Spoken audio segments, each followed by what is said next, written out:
All right. Hello, everyone, once again. There might be some folks who are joining us a little late. That's okay. But we're going to go ahead and get started. So thank you so much for coming to the first of our education events for the Taking Back Pride Coalition. This is our presentation on pride and policing, and it is part of a series of events that we do leading up to our march in June. And so we're going to be talking about queer liberation, the history of policing in America, immigration, and community control of the police. Oh, sorry, we should probably introduce ourselves.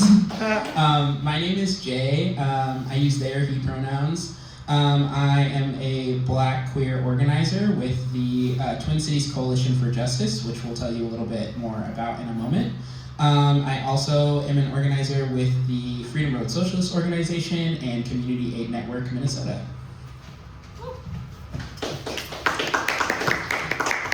Hello, my name is Justin Grady. I am a Indigenous Two-Spirit organizer with the Twin Cities Coalition for Justice.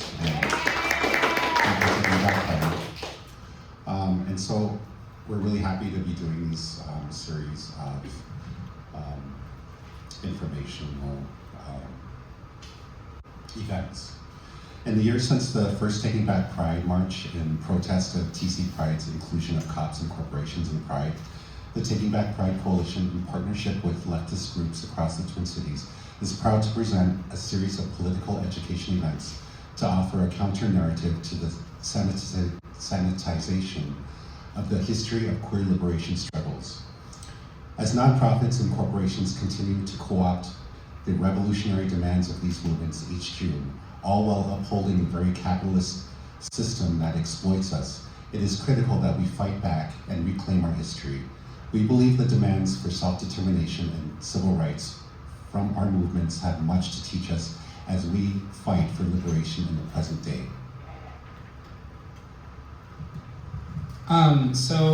We unfortunately, MIRAC folks are very busy right now and weren't able to present with us today, but they were instrumental in putting this original form of this presentation together last year. And so we wanted to tell you a little bit about their organization. MIRAC stands for Minnesota Immigrant Rights Action Committee. They are an all-volunteer grassroots organization that is multiracial and multinational. They maintain a chosen leadership committee that is majority people of color and immigrant or first generation.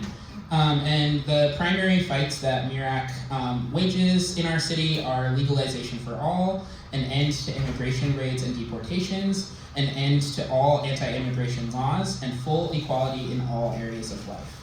MIRAC also carries out activist campaigns to protest and change unjust immigration laws and policies, and they organize communities and support individuals and families impacted by those laws and policies. And they were really instrumental in protecting our immigrant community during Metro Surge and have done incredible work nationally with the Legalization for All network as well.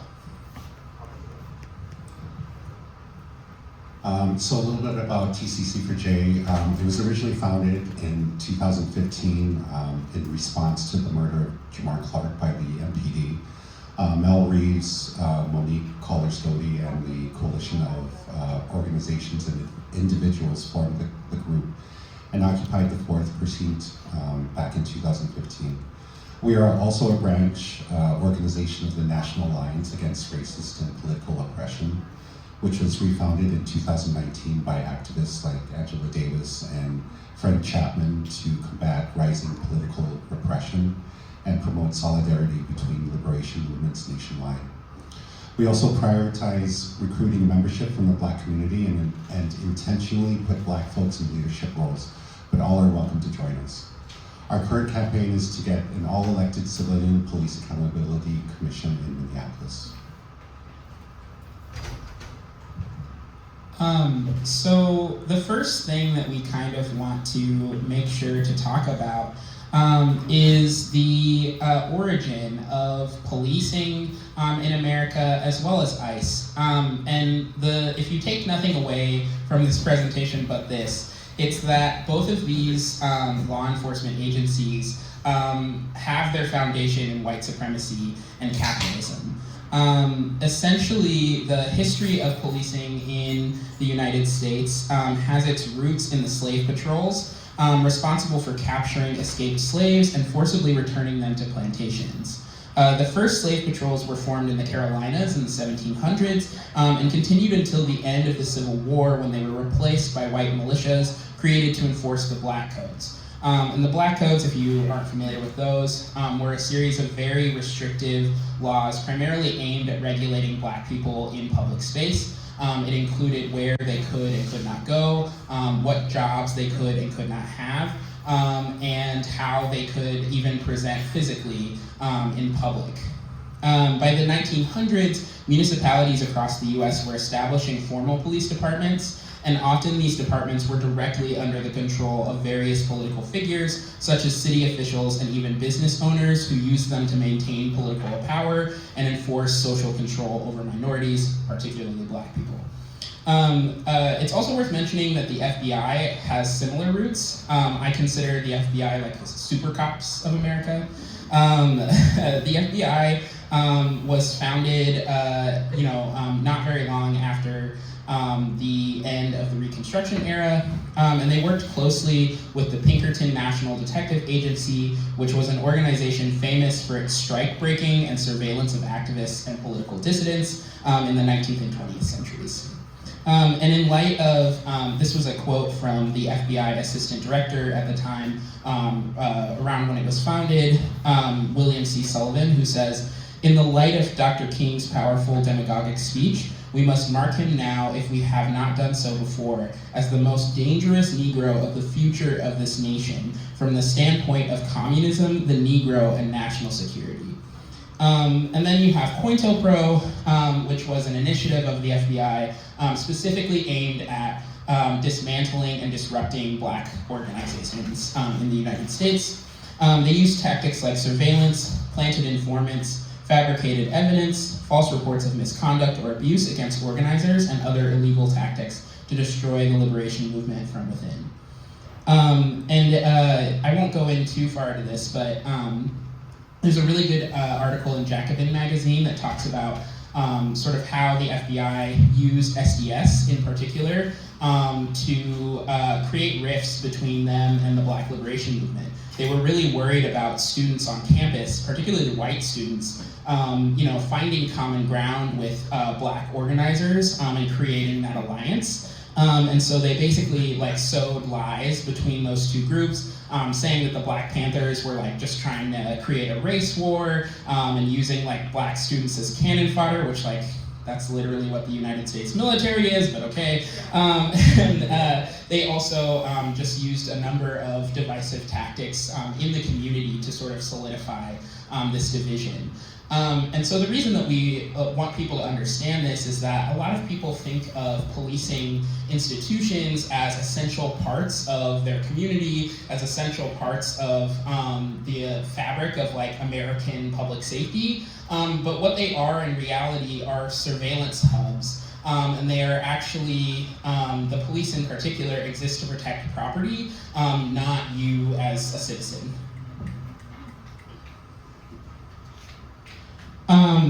Sorry, this is a very hot mic. I feel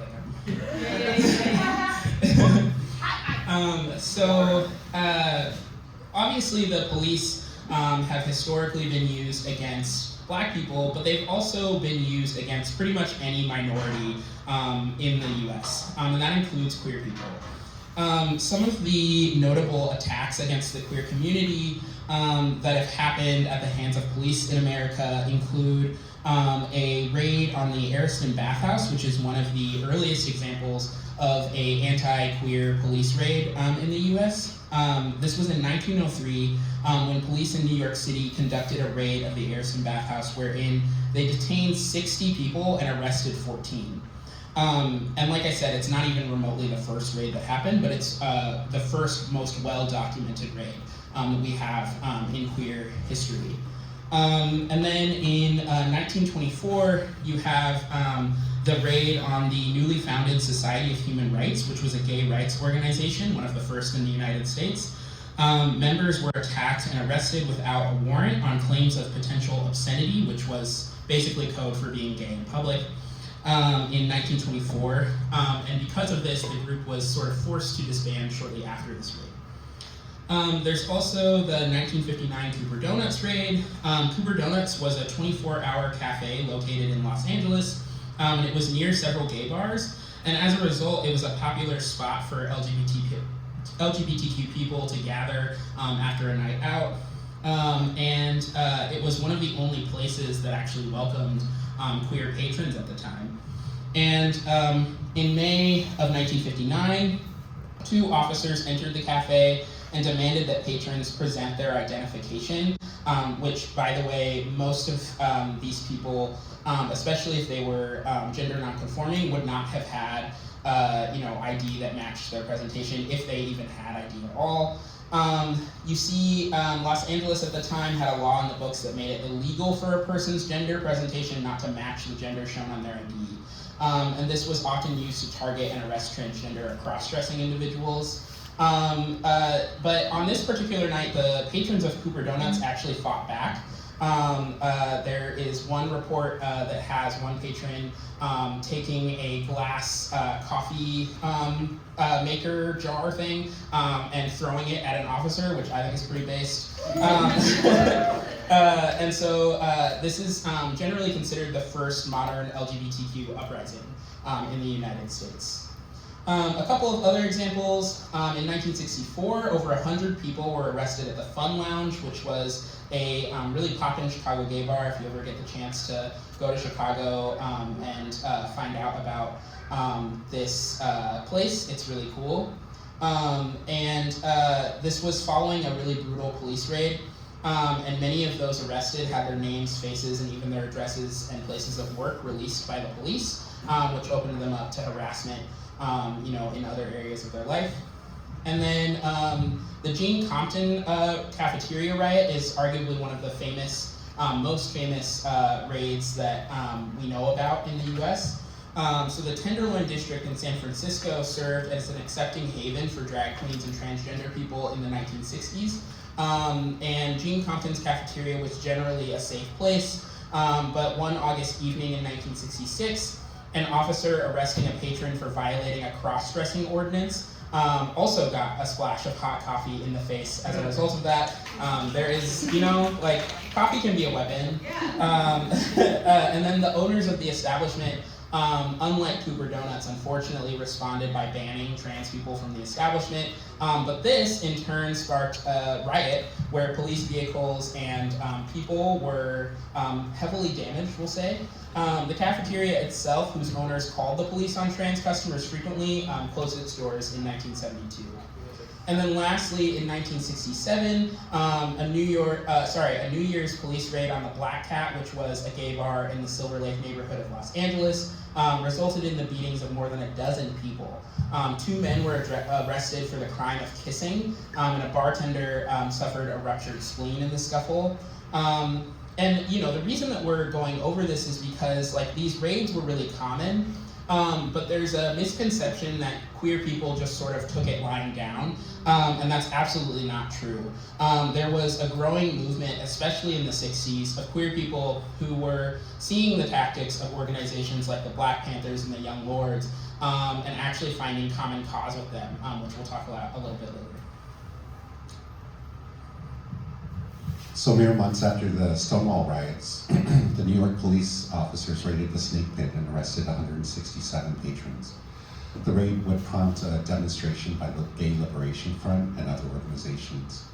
Also in 1976, California passed a law that legalized activities between consensual adults, in part to stop persecution of gay men through bathhouse raids. 2 years later, the San Francisco police raided Liberty Baths anyway and arrested its patrons. Also, the Broward County Sheriff's Office conducted joint raids in Florida gay bars, Club 21 and the Copa on May 3rd, 1991. Hundreds were detained and 6 were arrested. The raids apparently were a publicity stunt by the sheriff, Nick Navarro. And in 2009, Atlanta Police's Red Dog Unit raided the local Eagle Gay Bar. They assaulted patrons, they shouted anti-gay slurs, and forced patrons to lie in spilled beer and broken glass as the police conducted background checks on each person. No evidence of any illegal activity was found, and a lawsuit was brought against the city of Atlanta, Georgia, shortly afterwards. And also on the 50th, I mean, it's still happening even now, on the 50th anniversary of the first Pride event and the anniversary of the 1969 Stonewall riots that kicked off the modern LGBTQ plus rights movement. The police in New York City attacked, pepper sprayed, and arrested protesters at the Queer Liberation March for Black Lives Matter.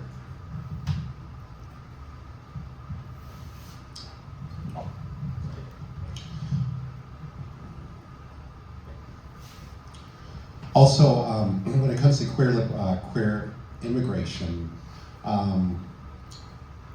you know, a while back you basically had to demonstrate that you were a quote-unquote good person to be a citizen in the United States, so you couldn't be like a drug addict, you couldn't be a prostitute, and that also included being queer.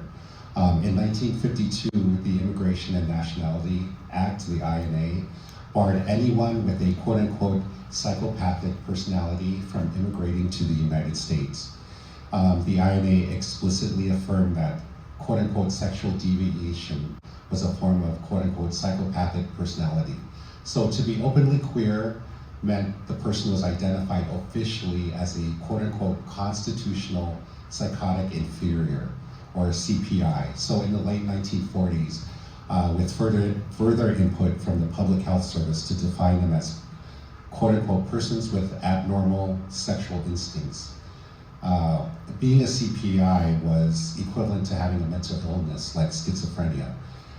To some, homosexuality was believed to be a communicable disease, like something that could be spread among an otherwise healthy heterosexual population. Some of the challenges to this: in 1975, we have Adams versus Howerton court case. At the time, same-sex couples were denied an important pathway to legally immigrating to the United States through marriage. There was a county clerk who used this loophole in the Constitution to offer marriage license to 6 gay couples. One of these marriages was between Richard Adams, who was a naturalized U.S. citizen from the Philippines, and Anthony Sullivan, who was originally from Australia. And when they petitioned to get a green card, they received a denial letter saying, quote, "You have failed to establish that a bona fide marital relationship can exist between two F-slurs," I won't say the word. It was unfortunately unsuccessful. Their lawsuit was unfortunately unsuccessful, but it was a landmark case for gay rights, as it was the first of many lawsuits for recognition of same-sex marriage from the federal government. And then, you know, we would be remiss not to spend some time focusing on the Stonewall riot itself. I think many people kind of know about the riot and know about, you know, drag queens throwing trash cans at cop cars. It was awesome. But this was also a historic Black and trans-led rebellion against police terror. It took place in 1969 at the Stonewall Inn. It was led by queer militants such as Storm DeLarverie, Sylvia Rivera, and Marsha P. Johnson, although like who exactly threw the first brick is kind of disputed, but like it doesn't really matter. And this rebellion wasn't just in response to the one raid on June 28th, but also against the ongoing campaign of harassment and violence by the police and other violent actors that we kind of talked about earlier. Regular attacks and raids of any publicly visible gathering of queer people by the police were commonplace all over the US. This wasn't just a single night of rebellion like we said, but this uprising lasted about a week in response to continued raids of the Stonewall Inn and bars in the area. Sylvia Rivera said when talking about the first night, we always felt that the police were the real enemy. I always believed that we would have to fight back. I just didn't know it would be that night. This uprising against police terror at the Stonewall Inn is considered the catalyst for the modern LGBTQ liberation movement, and for good reason. The uprising produced some of the earliest queer liberation organizations, including Gay Liberation Front and Street Transvestite Action Revolutionaries, which was founded by Sylvia and Marsha prior to Marsha's murder, which remains unsolved to this day, actually. After this, pride parades began to be held in major cities across the country as active political demonstrations against homophobic violence, both state-sanctioned police violence and violence committed by average homophobes. Without exaggeration or hyperbole, Pride as we know it began the first night of the Stonewall Uprising.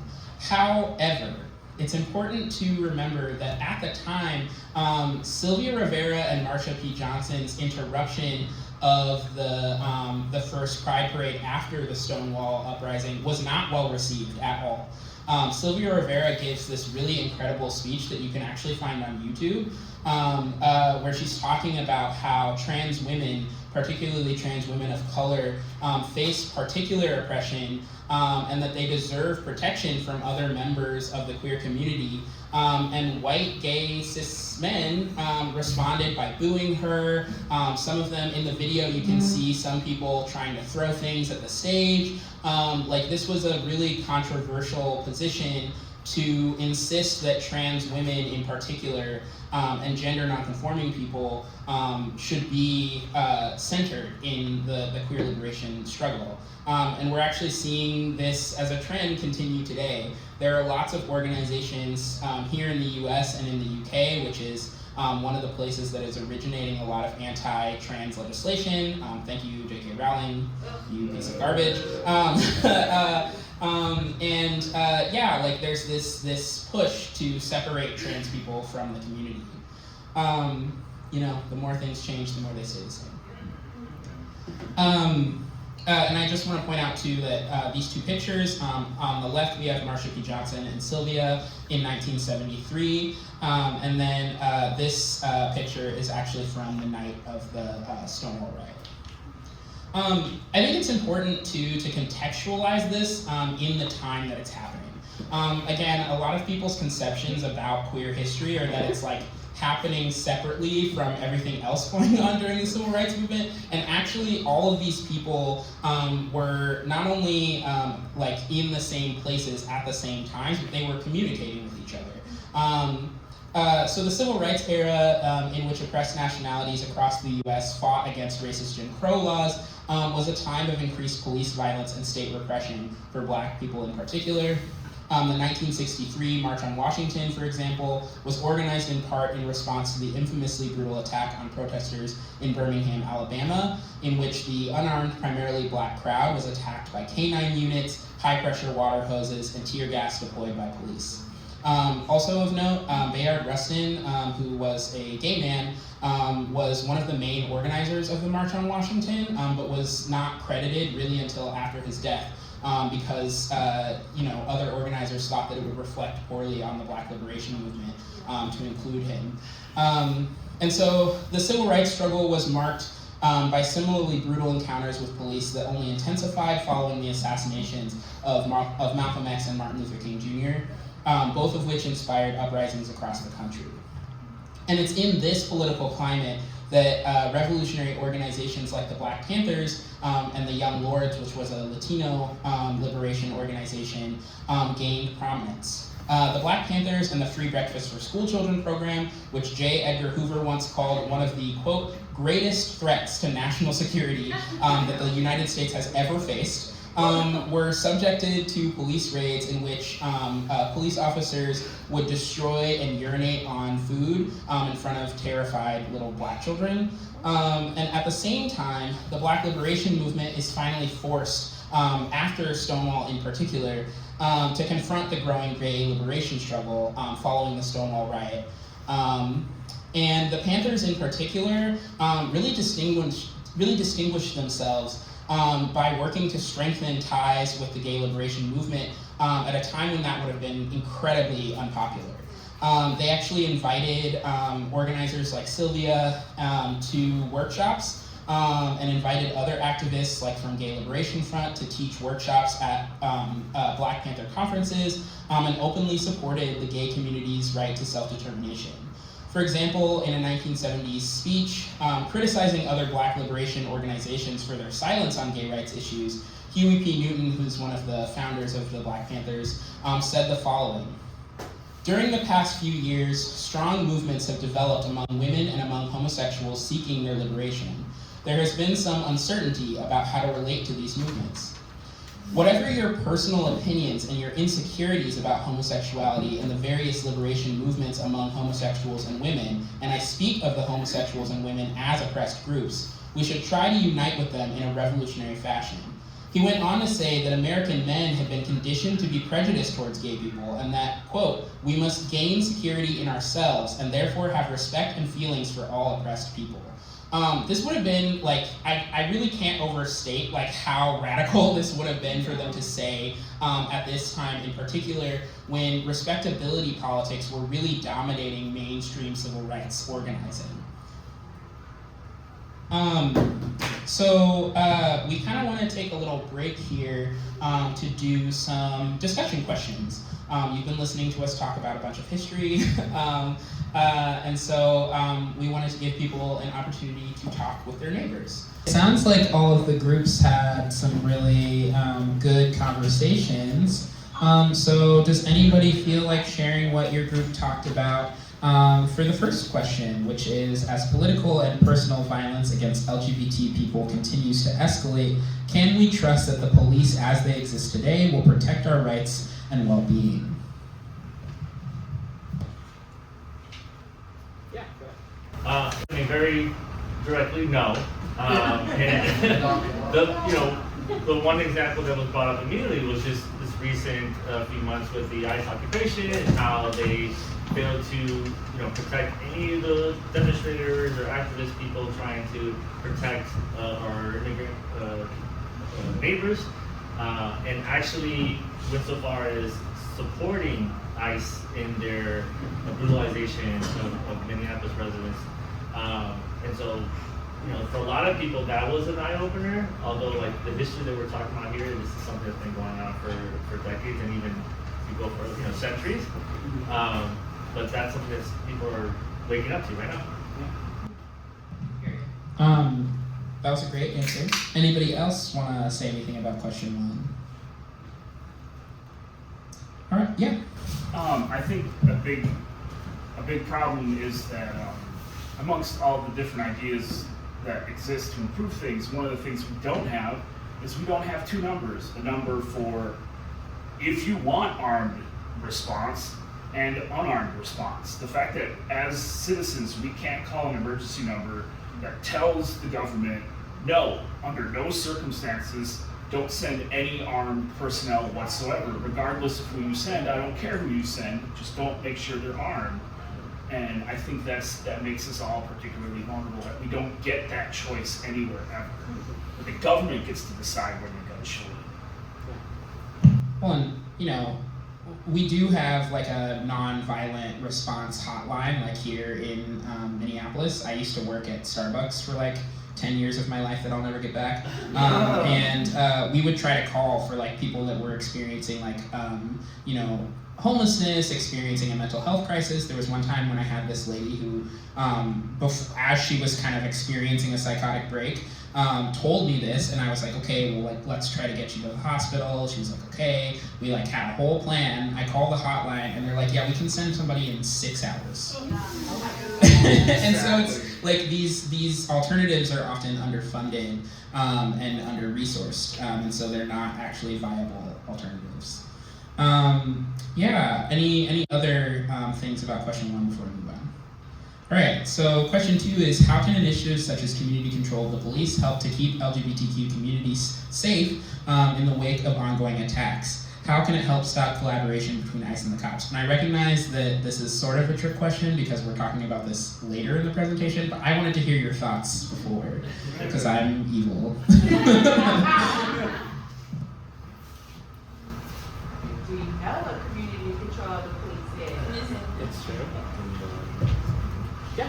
I think it can help with accountability because if we had community control of the police, then the police union couldn't just pull people out when they're involved in an incident to protect them from consequences. Yeah, totally.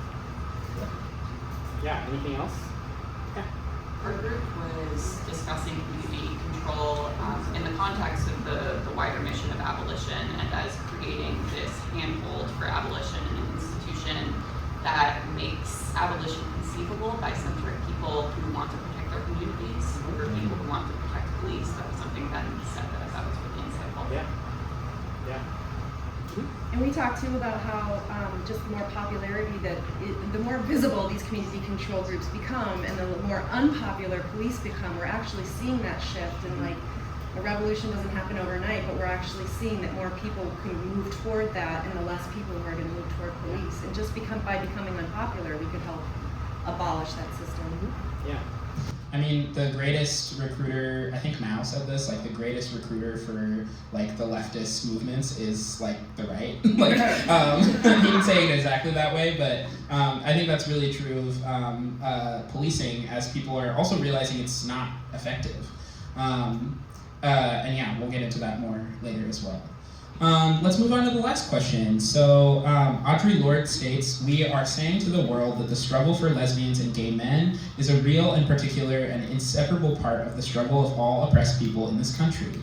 Do mainstream pride events such as TC Pride build on the importance of solidarity against all forms of oppression? Why or why not?" We devolved into a discussion of TC Pride being made for white men to spend money. So corporate interests are involved. It's gonna be like, how do we get these white men to spend more money? And then they take that money and they put it into terrible things like laws, and it is fun terrible things against the community. And then we had the idea that if corporate interests were involved, we can go on a cookout and craft fair. Yeah. And that's what we were more interested in.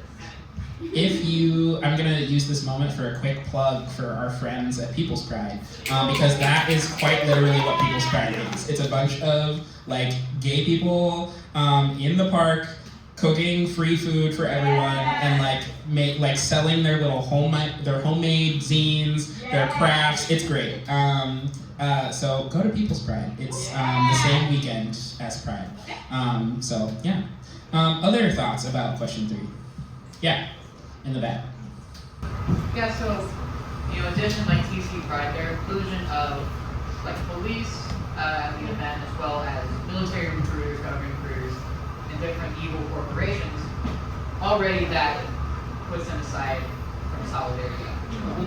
Additionally, something we've seen very topically here from Minnesota is as more transphobic legislation is introduced across the country, in other states such as throughout the South and the West, that a lot of trans people have started moving to Minnesota.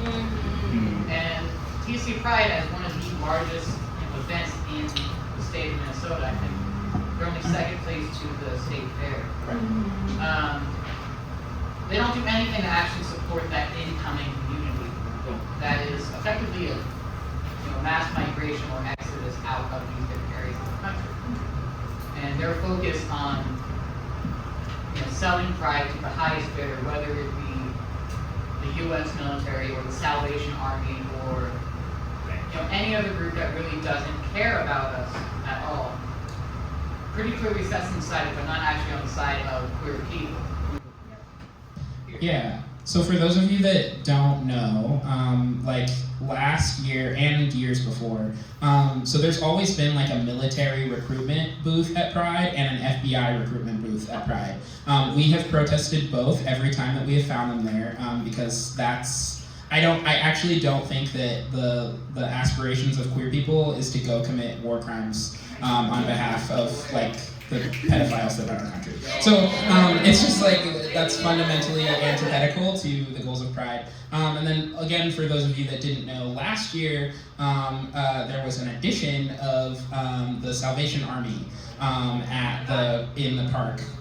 We parked in front of them for much of the Pride Day. and they threw Oreos at us when we left, but we also drew attention to the fact that like this historically and currently super anti-queer organization is at this parade trying to launder their image, essentially, and fool trans and queer people into supporting them, which is messed up. So yeah, we're gonna move on to the rest of our presentation, but keep thinking about these questions, and if you have other questions, we're gonna have time at the end for you to ask us things about the work that Taking Back Pride does and our other organizations. So thank you for a lively discussion. We kind of wanted to, after going through the historical context in which these issues have arisen, we wanted to kind of talk about what is the current state of queer rights in the United States. So currently there are at least 700 anti-queer bills that are either in effect or under consideration in the US. The majority specifically target trans people, and there have been 80 bills that were introduced in, I should have changed that to 2026 so far. The past several years have seen queer people come under vicious attack by reactionary politicians, evangelical organizations with deep pockets that fund them, and their base of vitriolic supporters. In 2022, 315 bills that restrict the rights of queer people were introduced, and the moral panic around trans people specifically has emboldened the reactionary right wing to commit more and more bold acts of violence and discrimination. Some of the executive orders from the Trump administration in particular include protecting children from chemical and surgical mutilation, which was essentially a ban for gender-affirming care for minors, ending Medicaid and Medicare coverage of gender-affirming care, defending women from gender ideology extremism, and restoring biological truth to the federal government, which is so funny to me because I'm like, none of these people know how to read. What do you mean restoring biological truth? You don't know anything about biology. But was essentially a way of banning people from having accurate documentation, which is less about people's feelings about that and more about how it impacts their access to services and public space. And then there's the Keeping Men Out of Women's Sports executive order, and there's also kind of the accompanying recent Olympic Committee rules about trans women in the Olympics, which I just want to point out, this would have applied to 2 people. This is primarily something that is actually about it's something that's going to mainly target cisgender women who don't present in the ways that people expect women to present in, which we won't get into it, but the roots of trans misogyny are just misogyny, which is why women's liberation and queer liberation are inherently bound together. And then there's the prioritization. I'm sorry, I can't even say this with a straight face. Prioritizing military excellence and readiness executive order, which was about how trans people are simultaneously Hulk level, incredible, trans women are just so jacked that they can single-handedly crush a woman with her bare hands. But also they're so weak and effeminate that they can't be in the military. It's the logic is wild. And I do want to point out that in Minnesota, we do have some protections in place, thanks to the incredible organizing that has happened here over the years. In 2024, the Minnesota Senate just barely passed a bill to abolish the archaic gay and trans panic defense in Minnesota. It was an extremely close vote of 34 to 33. We also repealed sodomy, fornication, and adultery laws in in the same year. Before that, in 2019, Minneapolis banned conversion therapy, and then there's a 2023 state ban on conversion therapy as well. There was also Walz's 2023 executive order, which I just want to point out he did not come up with himself. It was trans people who pressured him to do this. Basically, the executive order outlines the responsibility that Minnesota agencies have to protect and provide gender-affirming care as prescribed by a medical professional. It requires the Minnesota Department of Human Resources to produce a report on the scientific efficacy and safety of gender-affirming healthcare, as well as prohibits cooperation with out-of-state law enforcement to prosecute trans refugees. This executive order makes it a point to say that it does not change Minnesota law, but essentially explains how trans people are protected under the state constitution. However, there are no bills or initiatives that have been launched to ensure trans people have access to housing, medical care, and jobs, especially for those coming to Minnesota fleeing anti-queer states. There's very little to actually protect people from litigation from other states, even though it's part of our constitution. We still need protections for people who come to the state just to access care. This is a big part of why last year we particularly targeted Tim Walz, because he was chosen as the Grand Marshal, as a cis heterosexual white man, chosen as the Grand Marshal for Pride. Yeah, so that's a little bit about that, and Justin is going to continue the next slide. So between 2022 and 2023, anti-trans bills in the U.S. tripled. In 2025, there were over 1,000 pieces of proposed anti-trans legislation, although only 126 passed. The pseudoscience targeting trans people, such as the sports debate, the Olympic Committee ruling on trans athletes, the military ban, have created a hostile environment for queer people in the U.S., particularly for trans and gender non-conforming people. For example, in Kansas, the anti-trans ID law that has kept trans people from being able to access jobs, housing, and public services. We also wanted to talk about how just violence against queer people has increased every single year since 2017. And the increase in anti-LGBTQ incidents increased by over 300% from 2020 to 2021 alone. Collectively, queer people are about 9 times more likely to be victims of hate crimes than cisgender heterosexual people in the US, even based on how few crimes against us are actually reported. So what that essentially means is that the number is probably even worse. When you break it down further, violence against Black and brown LGBTQ people is even higher. And when it's not explicit physical violence, it's the threat of violence, with armed right-wingers harassing, protesting LGBTQ establishments and events. We have these pictures of Sam Nordquist and Nex Benedict. Sam Nordquist was actually from Minnesota, the Red Wing area, and traveled to New York to meet with some people that he had met online. They brutally tortured him for months, and then killed him, left him in a field for the police to find. It was a really horrific case, and many of the organizations in the Twin Cities in particular honor Sam at events like Trans Day of Remembrance and Trans Day of Visibility. And the Nex Benedict, I believe, was in Oklahoma. I could be wrong. But they were a young Two-Spirit person who was essentially beaten to death by their classmates, and died in the hospital of their injuries, surrounded by their family. Just a really horrible case of like a young person being taken from our community. This is all in the context of like neo-Nazis and other white nationalist groups in particular, like Blood Tribe, the Proud Boys, Patriot Front, continuing to threaten and attack community events like drag shows. And when 31 members of the neo-Nazi Patriot Front organization, for example, were arrested for nearly carrying out an attack at a pride celebration, I believe last year in Coeur d'Alene, Idaho, there were people in the queer community that saw police intervention as a potential countermeasure for all of the hate and violence that we're experiencing.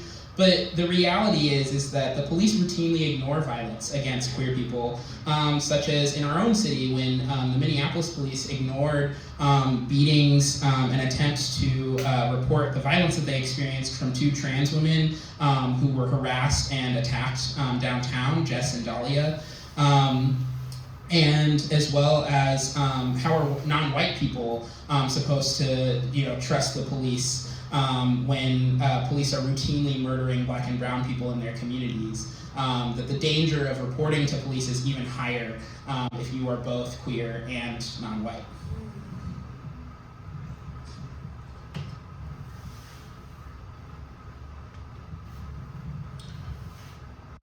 Are we moving on to the... Oh, I see what you're saying. My bad. We're gonna go back. Oh wait. There we go. All right. So, dangers for queer immigrants. Queer immigrants are 97 times more likely to face sexual assault in immigration detention centers than cisgender heterosexual immigrants. In 2017, while only 0.14% of ICE detainees self-identified as LGBTQIA+, they accounted for 12% of sexual abuse and assault victims in ICE detention. As of 2021, there are an estimated 1.3 million queer immigrants in the United States, roughly 300,000 of whom are undocumented. Reported hate crimes against LGBTQIA+ individuals increased in almost every federally tracked category from 2023 to 2024. Because these statistics only utilize data from incidents where the victim reports the crime to law enforcement, the real statistics are likely significantly higher because people are afraid to report these incidents. Police violence and oppression in queer and immigrant communities not only makes tracking these statistics significantly more challenging due to reduction in reporting, but also increases the potential danger community members might face when directly interacting with law enforcement.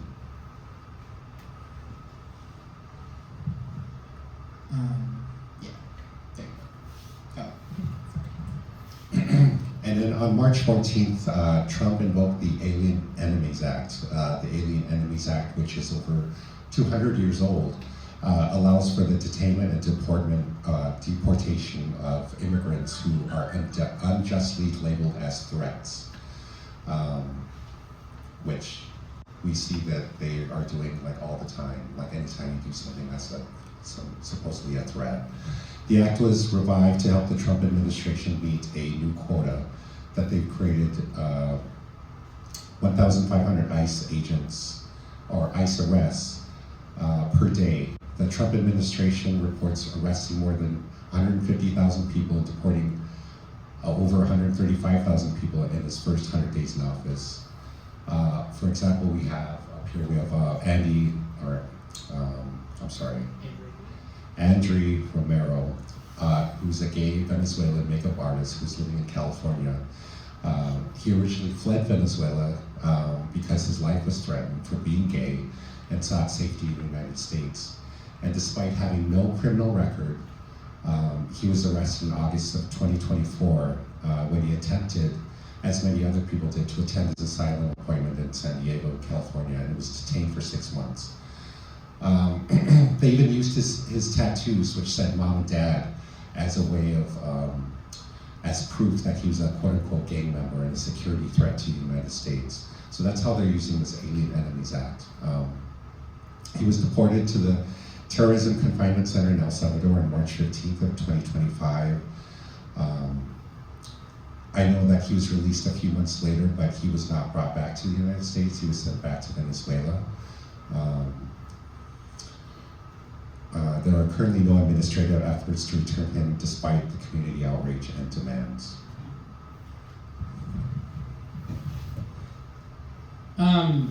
I think that it's also really relevant for people to understand ICE as essentially the natural conclusion of a lack of urgency around police violence. We have normalized police violence in America to the extent that now people don't even really bat an eye about ICE, breaking people's windows, kidnapping people in broad daylight. Police brutality statistics nationwide are terrible every year. Police killed at least 1,314 people in 2025 alone, and 311 so far in 2026. It is only April. Most states are not required to report data on police misconduct, which is why we think it's 1,314. Mapping police violence is a really great resource for tracking police murders and violent incidents. Most killings began with police responding to suspected non-violent offenses or cases where no crime was reported. And this is why calling the police is inherently risky if you are marginalized in any way, because you don't actually know how the police are going to respond, if they're going to see you as a victim or as a perpetrator, regardless of the actual circumstances of what they're responding to. For example, in 2025, 116 people were killed after police stopped them for a traffic violation. And officers were charged with a crime in only 10 of these cases, and this is out of over 1,300. Less than 1% of all killings by police were prosecuted. And this is just prosecuted, not found guilty, charged with a crime. The actual conviction rate is even worse, which was why it was such a big deal when Derek Chauvin finally got convicted. But I think it really speaks to the damage that both qualified immunity and a lack of actual oversight processes for police have a material impact on people's communities. And in Minneapolis, MPD is considered one of the worst police forces in the country, actually. And I think that it's only because Chicago PD and LAPD exist that they fly under the radar. MPD stops black people at 6.5 times the rate at which it stops white people, given their share of the population. And then it's 7.9 times for Native people, which, Minneapolis has one of the largest urban Native populations in the country. MPD also has an absolutely appalling record of excessive force, which was sort of revealed to many residents during the consent decree process and after the MDHR report sort of detailed their history of racist abuse after George Floyd was killed. What people may not know about is Amir Locke's murder. Amir Locke was, I believe, 20 or 21, I don't remember which one, but he was staying at a cousin's house and the police were entering the wrong apartment. And Officer Mark Hanneman shot Amir within 9 seconds of arriving in the apartment. Subsequently, Mark Hanneman was promoted twice.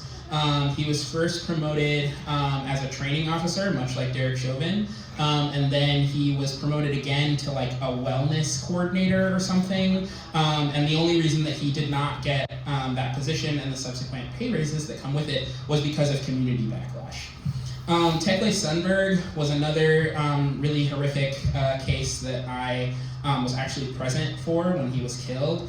Tekle Sundberg was killed after his neighbors called the police as he was experiencing a mental health episode. He was alleged to have a knife, but was really only a danger to himself. And his parents begged MPD to let them go talk to him, let them calm him down. They refused, and his parents were forced to watch as MPD executed him in his apartment. And then there's also MPD and state police's collaboration with ICE. This kind of started on the June 3rd raid in 2023, where the Fry administration attempted to gaslight all of us that ICE was even there. And then everybody posted pictures of people in ICE badges being yeah, they're literally conducting a raid.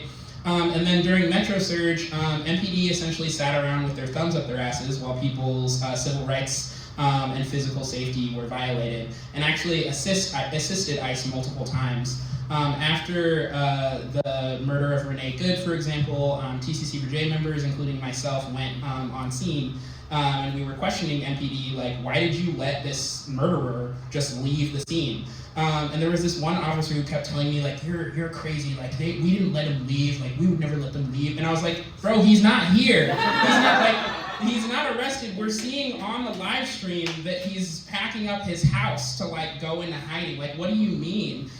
So just like the complete lack of transparency for an agency that we pay thousands of dollars in taxes for them to have riot gear, for them to have LRADs, for them to have military grade weapons that are only ever used against us and not against an occupying rogue military like ICE, which is why we need community control. But we'll get into that in a minute. I don't remember if I gave this one. Okay,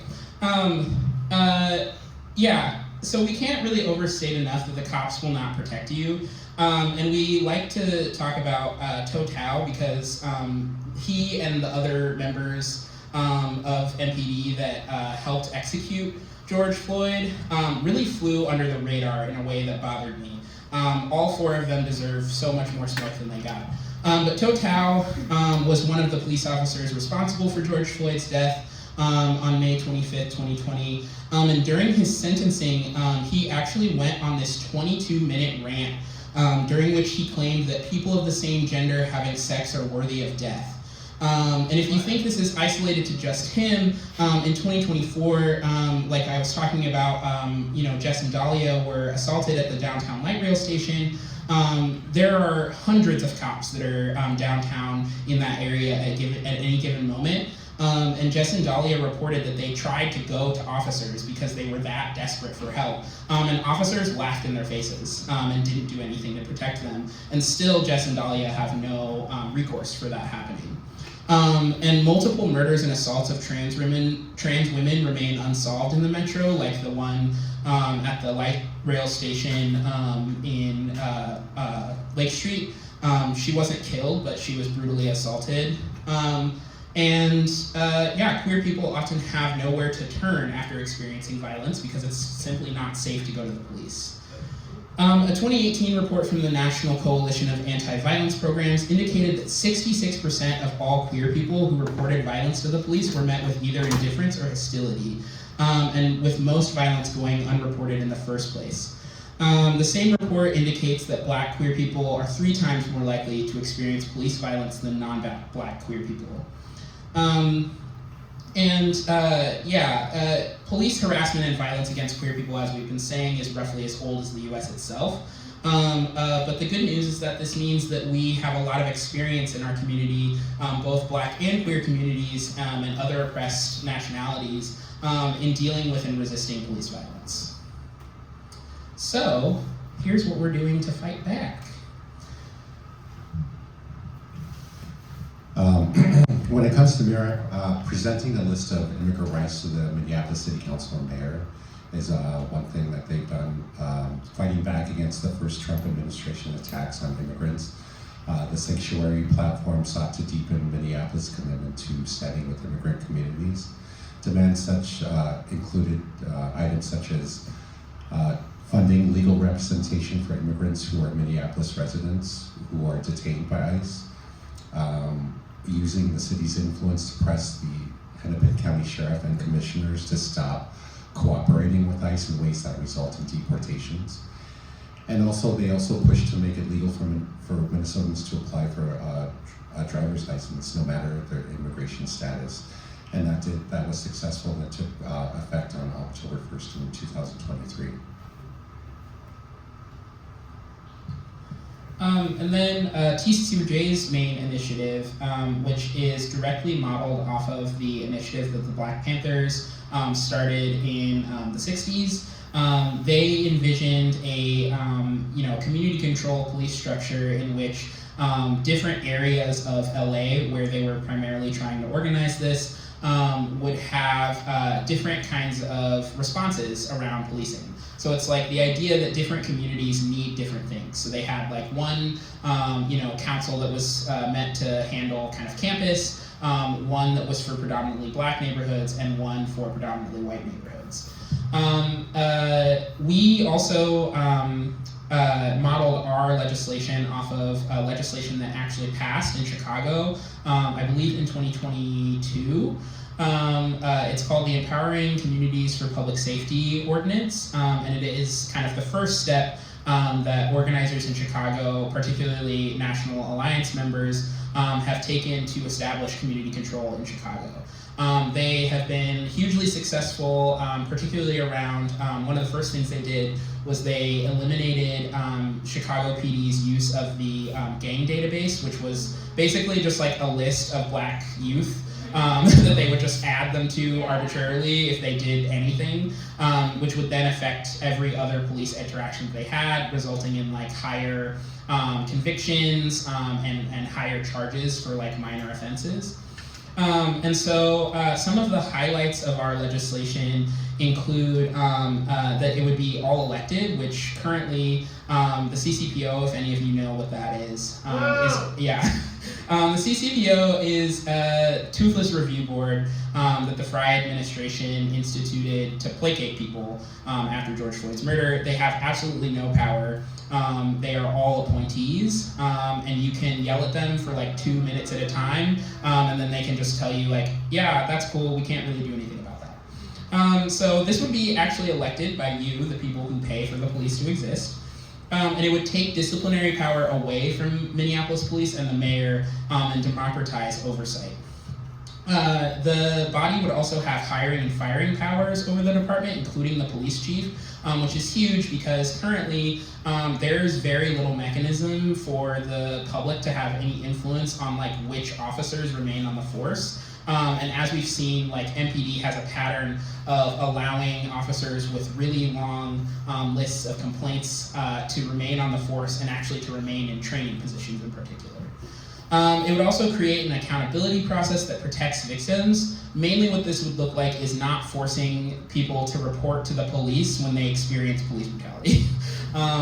Currently, one of your only ways to get recourse around police violence is to contact the BCA, which is staffed by former and current law enforcement, or submit a complaint to the OPCR, also staffed by former and current law enforcement.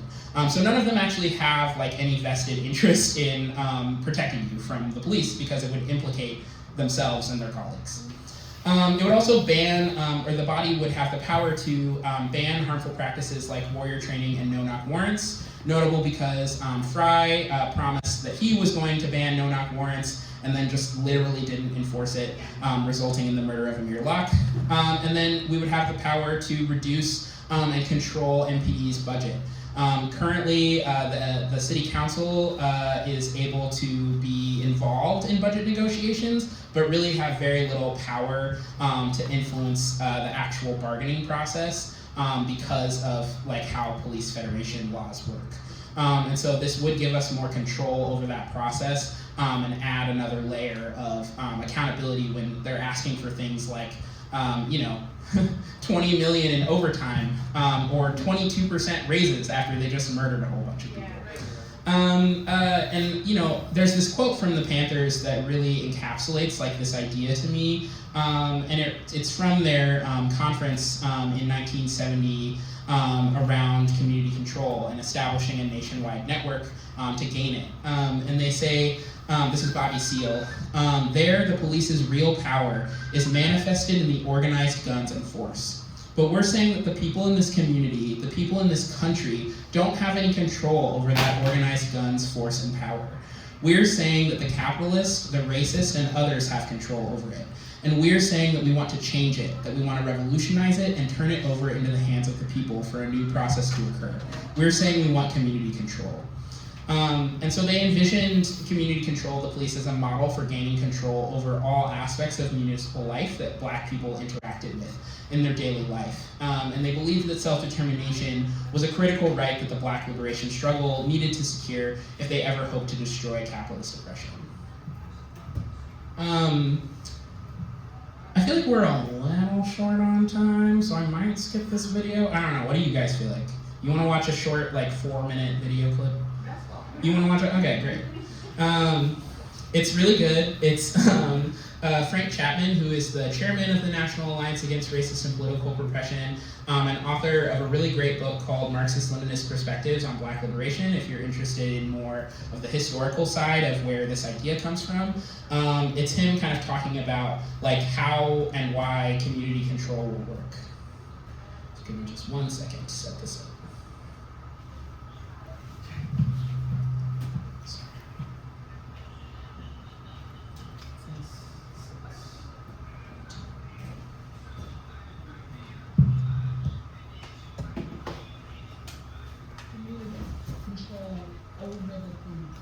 Explain what this is, why it's important in the context of not just defunding the police, but changing the nature of policing as it exists in this country today. Well, this is really a struggle that's been going on in our community for damn near a century. And we've come to some conclusions about how it has to be resolved, not based on some abstract theory, but based on our actual experience as a movement, and it has to be resolved like this, It started back in the 60s, the Black Power movement and the Panthers. It has to be resolved like this here. We, who are impacted by police tyranny and terror, we have to be the ones in charge of the process. We have to be the ones in charge. Now, what we have to be in charge of is saying who polices our communities and how our communities are policed. How they are policed has a lot to do with the budget. Who polices our community has to do with eliminate racism in terms of the police department. We want to make sure that racist Ku Klux Klan-minded cops, there's a whole bunch of them going on today, are not in our communities, police in our community. We want to also demilitarize the police, because the police also operate as an occupying army. It's a part of the military operation. And so some of that, like in Chicago, they got $1.4 billion budget. Some of that money is being used to buy hardware from the Pentagon, military hardware. Helicopters, sniper equipment, armored cars, all of that stuff. And so the defunding has to also be coupled with demilitarizing the police, and only our movement can make that happen. Because our movement is about putting the people in the community in charge of the policing that goes on in their communities. And once we have empowered ourselves with that power, then we can proceed to defund the police according to our program, according to what we think is necessary for the community. We can proceed to demilitarize them in the same manner. And then we can regulate them in terms of how they conduct themselves in our communities. We can regulate them to the point of regulating them out of existence. People think I'm joking when I say that, but I'm talking about policing as it exists today. We can only eliminate that type of policing by community control of the police, by letting the people who are impacted be the ones in charge of defunding the police, demilitarizing the police, and regulating the police. If that's not going on, then it's just piecemeal reforms. It's just, they'll give us some defunding on one day with a teaspoon and take it back the next day with a shovel. So, because they'll be in charge of the process, not us. If we're in charge of the process, we can make sure that these reforms have a permanent impact in terms of our community, because it's about power. If we're not changing the power relationship between the police and ourselves, then nothing changes. We've got to change that power relationship. And that's not only true of the police, that's true of education, that's true of the delivery of healthcare services, that's true of all of the institutions that function and operate in our communities. We've got to, be in charge. If we're not, it makes no sense. I just wanted to say, community control of the police is not actually about, community policing. I think a lot of people get confused that, what we're trying to do is, be friendly with the police and like change their hearts and minds. I actually don't care about like changing the internal life of like a police officer. What I care about is like whether he has the power to materially oppress me or not. And I think that's something that abolition, is a worthy goal. And also, if we don't control that process, if we don't actually have power in that process, I don't know how achieving that will be possible. And simply not using the police is not abolishing them, actually. Not participating in a system does nothing to destroy it. We have to have actual power, and political power in particular, to accomplish that.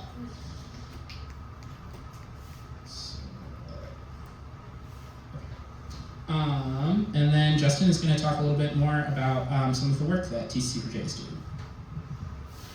So we recognize that community control of the police is just one aspect of policing, or trying to like take control of the police, and we also understand that there are other ways in which that this is being approached.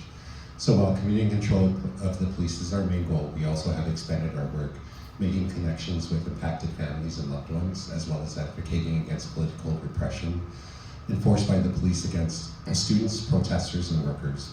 So we also partner with like the wrongfully incarcerated or release sentence families council. Alyssa Washington is, she works with us at TCC4J, but she also heads that. She has, is it her family member or partner? It's her fiance. Her fiance has been incarcerated and actually was recently targeted because I think he spoke out about this and was put into black isolation. Yeah. And then also we work with Justice for Allison Lusher, who was an Indigenous woman who needed help from the police, actually called the police several times and they didn't show up. She ended up being killed by her partner. Janet Williams is another one who works with us at TCC4J. She also heads that campaign as well. And then we also are working with the family of Mariah Samuels, which I think Jay knows a little bit more about. Yeah. So Allison and Mariah's families actually are working together because they're unfortunately really similar cases. Like Justin mentioned, Allison Lusher not only was like murdered by her ex after MPD failed to respond, they also like essentially tried to cover up their negligence in the case. They never called crime scene to investigate her murder. They found drug paraphernalia in the apartment and then just decided that they didn't need to investigate, that it was a drug overdose, ignoring the fact that she had been complaining about domestic violence for months prior. And then similarly, Mariah Samuels, who was a black woman living on the north side, she also called MPD multiple times to report her ex for abuse. She actually was successful in obtaining an order of protection, but MPD failed to enforce it. They literally told her that she did not seem fearful enough for her life for them to take any action against her ex-partner, David. About an hour after this interaction, she was murdered in front of her dad's house. And so we've been supporting the family through the trial against her murderer, and we've also been supporting Jana in getting after action review of Allison's murder, and really like trying to keep people from forgetting that MPD covered up their own negligence. There's a lot of other really messed up stuff that we can tell you about these cases. Some of it is on our socials. If you're interested in learning more, you can also talk to us after. We also wanted to highlight the work of a couple other organizations, many of whom are, actually all of these are part of the Taking Back Pride Coalition. But the People's Action Coalition Against Trump, which is a coalition of a lot of different orgs in the Twin Cities, that focuses on mass mobilization, not because we think that like marches inherently like solve political problems, but because they're opportunities for political education, and they're opportunities to talk to people and educate them about things that are going on in their community that they should care about. And then the Minnesota Abortion Action Committee, which was formed in response to the repeal of Roe v. Wade, is a really great organization that is trying to get regulation for crisis pregnancy centers, essentially force them to admit that they don't actually provide medical care, and are basically just like right-wing Christian nationalist organizations seeking to discourage people from getting abortions. And other reproductive care, actually. MNAC also recently started some really amazing trans rights campaigns, so follow them on socials to learn more about that. And then the Taking Back Pride Coalition itself is a grassroots organization kind of initiated by the Twin Cities Coalition for Justice, and we seek to bring the radical roots of pride back to the Twin Cities, as well as create relationships with other queer-led organizations in our area to kind of raise the level of consciousness around these issues and raise the level of militancy of our response to what's going on in our world. So to conclude, what our aim here is to build working class unity. Ultimately, community control of the police is a historically relevant, revolutionary demand originating in Black communities across the United States, and it's actually from Reconstruction, by the way, but I didn't go into that. As queer people fighting the tide of anti-trans and anti-gay legislation sweeping the country on one hand, and resisting assimilation and co-optation from nonprofits and corporate interests, it's critical that we unite with the demands of oppressed nationalities around police brutality. The rights of all working class people are threatened by law enforcement, but unconditional solidarity with the struggles for national liberation and sovereignty strengthens all of our movements. If defeating monopoly capitalism and the racism that upholds it is our goal, we must stand together and fight back. So that concludes our presentation today. Thank you so much for being here.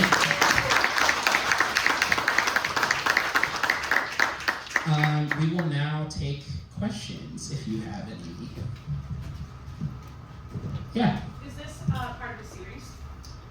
Yeah, we in the Taking Back Pride Coalition do a number of political education events leading up to our mobilization on the last week in June. Some of our upcoming topics include a pinkwashing presentation about not just the pinkwashing of Palestine and using queer people as a justification for genocide, but also how pinkwashing has been used to manufacture consent for the war with Iran. We also are going to be repeating our Decolonizing Queerness event that we did last year, kind of highlighting the roots of queerness being with people of color, and that many of our communities have had queer identities for hundreds, if not thousands of years. We also have some presentations that are going to be new this year around healthcare access and how we can prevent sort of like co-optation that we were talking about of our movements and initiatives. So yeah.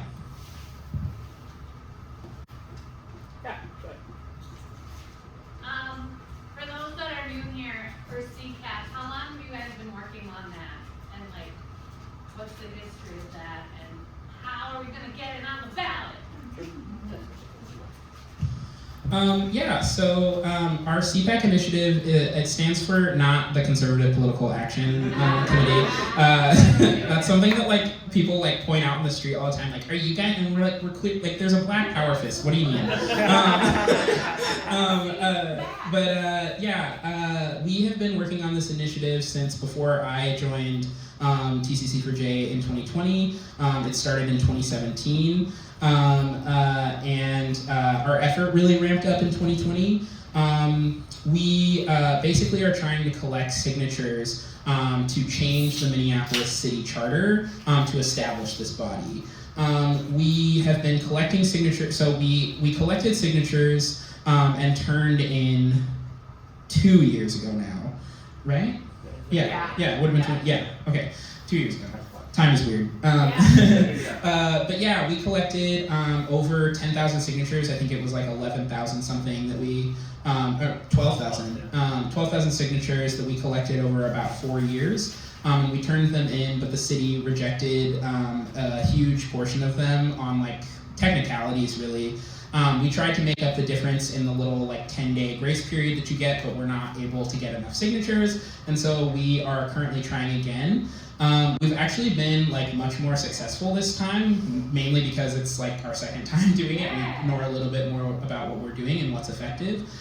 We've currently collected at least like 7,500 signatures, so we're over halfway to our goal. So if you are interested in helping us with this initiative, you can sign our petition in the back. You do have to be a Minneapolis resident to sign. If you're not a Minneapolis resident, you can still help us by helping us petition. We have a number of petitioning events. One of them that we need a lot of people for are things like Earth Day. We're going to be petitioning there. We're going to be petitioning at the Art World Festival. And so if you're interested, feel free to stay and talk to us afterwards about how you can get involved. Do you have anything to add? Any other questions?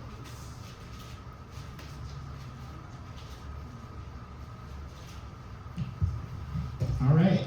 Well, I'm happy to stay up here if people are too scared to ask a question in front of everybody. I get it. And then if you're interested actually in like further reading, I always have a list of my references in the presentations that I create.